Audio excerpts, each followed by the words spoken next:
Ate, anong pangalan po? Jaira po. Yun, taga saan po kayo? Sa Ignacio Tarlac. May balita ako, nag-iibod daw kayo? Opo.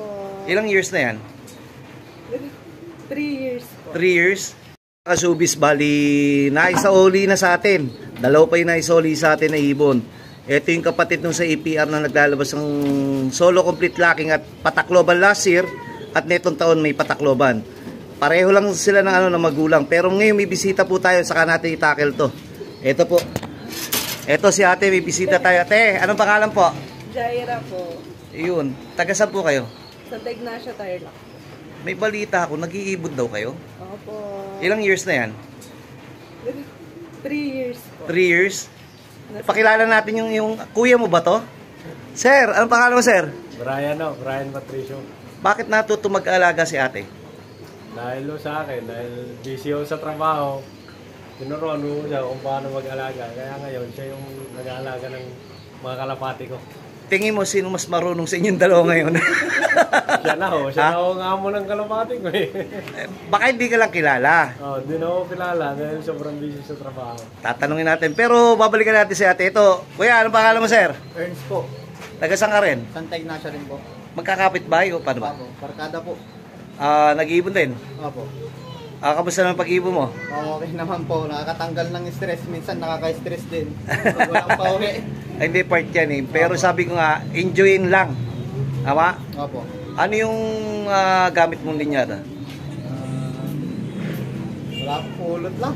Pulot. Pero kamusta naman yung pulot? Okay naman po, umuwi. Dulo din minsan. Nakapag-complete locking na? Hindi pa po.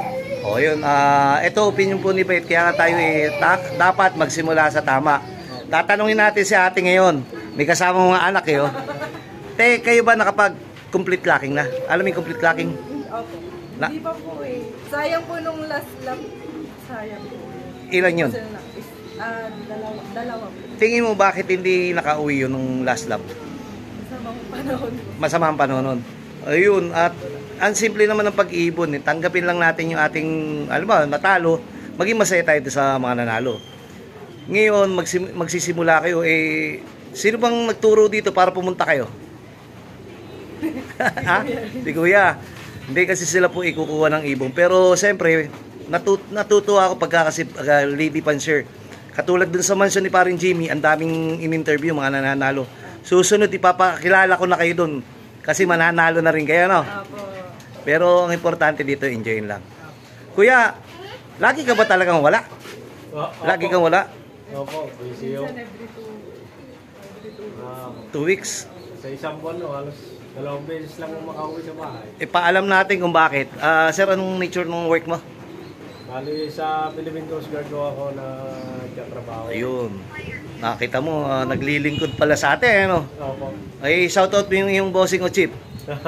Shoutout po sa mga kasama ko dyan, sa mga CEO ko. Ayun, kita mo, makakasubis ka na, artista ka na. Kuya, anong pangalan mo, kuya? Bakit nag-iibong ka rin daw? Yung totoo. Nasaan yung off color? Nasaan yung kalapati mong off color? Nasaan? Yung maganda kulay, nasaan? Nasaan yung maganda mong kalapati? Binigay. Yung umiyak ka hindi. Dapat kasi di pinamimigay pag hindi, oh. Kaya mo, may uuwi daw kayong kalapati mamaya natin. Oh, ayan, oh.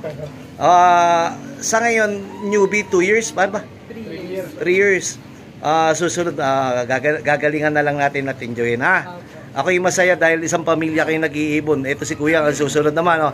Kuya, ikaw, anong pangalan mo? Ano daw pangalan mo? Nako. Pangalan mo daw? Pero may hilig siya sa kalapati. Kanina, laging tumitingin sa kalapati. Ano, te, nakita niya unang kalapati ko? Yung nandito, ano yung una? Itlog pa lang? Ay, opo. Sabi niya dito? Egg daw. Egg. Ngayon, Buhay na. kanina sabi ni Kuya, may egg daw. O ngayon, buhay na, nagpisa na. Ayun, simple.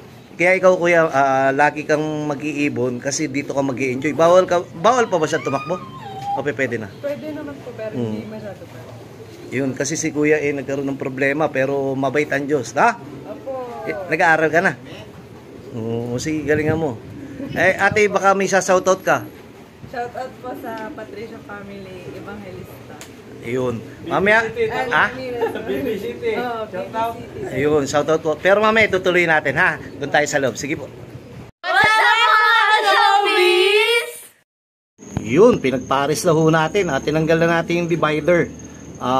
Ito po yung inbred golden Mac. Tapos ito naman po yung ano. Ito naman po yung kapatid ng naglalabas ng APR first overall solo complete clocking. Bali, stitch sakang, cross, 8 Tacloban. Tingnan natin yung off color kung ano mangyayari, kung kaya nila ipasa yung kanilang good jeans. Ibig sabihin, ito pamilya ng winner, ito ay pamilya din ng winner. Titignan natin, both winner, both overall, both producer, family producer. Eksperimento pa rin ang tawag dito, subok pairing. Tutuloy natin kay Madam. Madam, kailan po kayo nagsimula? Nag-ibon? 2016 po, naging kami ng asawa ko.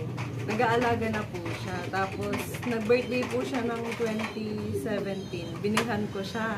Bakit ikaw bumibili ng kalapate? Ikaw ba pinanser? Sobrang pagmamahal ko po sa kanya. Kita nyo mga kasubis, ang pag-iibon gawa ng pagmamahal, pumasok sa pag-iibon. Bakit tatanungin ko muna si Kuya ha? Kuya, dati ba hindi ka talaga nagkakalapate o bata pa lang? Bata pa lang nagkakalapati na, pero alaalaga lang talaga. Hindi pa. Kasi wala pa naman kung alam sa pangangarera, ganyan, kung anong ginagawa ng mga proseso. Hanggang sa may mga nakilala kong kaibigan, tulad nito, si Ern, kilala ko, may napagtatanungan ako. Yung isa pinasok ko na yung sa pag-iibon na sumasali sa mga derby race. Ang pinakamabigat dito si ate pa nagsimula na bilang ka. Ang sarap po namang magmahal. Meron na po siya dati, tapos dinagdagan ko lang po ng mag-partner. Kasabot ko pa po yung pinsan namin na yan, kinuha na ni Lord.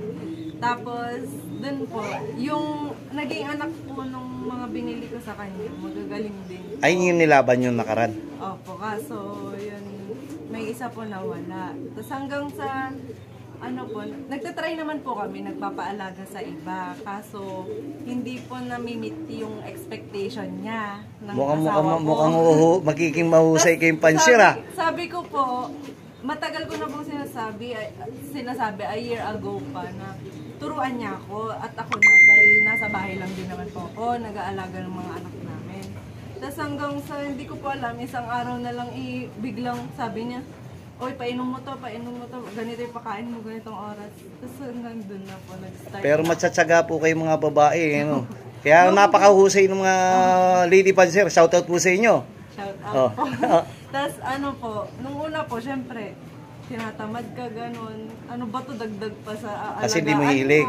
Opo, tapos may mga anak pa ako. Syempre, mag-alaga ka ng bata, may eskwela ka, may toddler ka, tapos naglilinis ka pa ng bahay. Tapos dadagdagan niya pa ng mga anak na kalapati. Tapos hanggang sa after mga 2 weeks, 3 weeks po na nag-training kami. Tapos minamahal ko na po. Tapos ang saya po palang mag-antay. Yun! Umuwi. Ang galing, no? Opo. Ay, ito po, siyempre, Kuya, biro mo si ate, nag-aabang na ng kalapate, no? Tapos, ngayon, masaya daw yung umuwi yung mga ibon, no? Hindi, number 1 talaga, pangarapin muna natin yung pag-uwi. Ibaling hindi muna manalo, hanggang dulo basta nandyan. Pero siyempre, nandyan na rin naman, magsimula na sa tama, di ba? Ako'y natutuwa dahil bihira yung ganyan nandito. Kasi kadalasan, sir, nasa ibang bansa yung yung isang panser, nasa ibang bansa, kaya inaalaga ni Mrs. Ikaw na wala ka sa ibang bansa, pero talagang suportado ka ni Mrs. Oo. Tapos hanggang ngayon po, minamahal ko na po. Tapos sobrang lungkot ko pag hindi sila umuwi. Pero yun, may rason naman po. Tsaka tiwala lang. Yun, ayun ang important. Tapos, marunong ka nang tumingin kung may sakit o wala. Natututo na po, patagal ng patagal. Nakikinig po ako sa usapan nilang magkaibigan. Tapos minsan po, may natututunan, kaya pala, ganun pala. Doon po matututo kapag nakikinig ka din po sa iba. Mga kasubis kasi yung pag-iibon continuous learning, walang magaling. Laging may matututunan.